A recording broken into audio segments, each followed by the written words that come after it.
હીરાસરની ડેમમાં ટેટી થાય છે તો કીધું હાલો હાલ્યા જવી અહીં લગ પૂજા પણ ગાડી અહીં લગ આવી ને એટલે કીધું હાલીને આપણે વેતર થઈ આપણે કઈ વીઆઈપી માણસો સેવી નહીં આપણે તો ગમે અહીંયા હાલે તો હાલો મિત્રો અમને ટેટી ખાવી એટલે તમને બતાવું કેવી ટેટી હીરાસરની ડેમમાં પાકી છે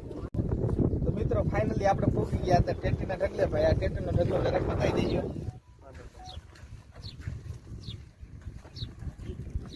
કાપીને અમે બધા મિત્રો બધા જો અહીંયા ઉભા રહી ગયા અમારા પંકજભાઈ ટેટી મોળશે અને અમે બધા ટેટી ખાઈશું બરોબર છે તો પંકજભાઈ એક ટેટી ગળી હોય એ મોળો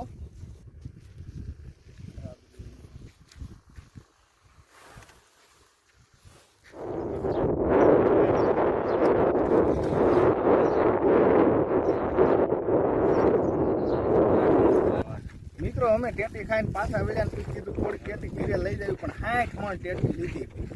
એમને 2 જણા થઈને તો મને ટેકો કરીને ચડાવી તો 60 મણ નાખી ભાઈ કમ્પ્લેટ થઈ ગયા હાલ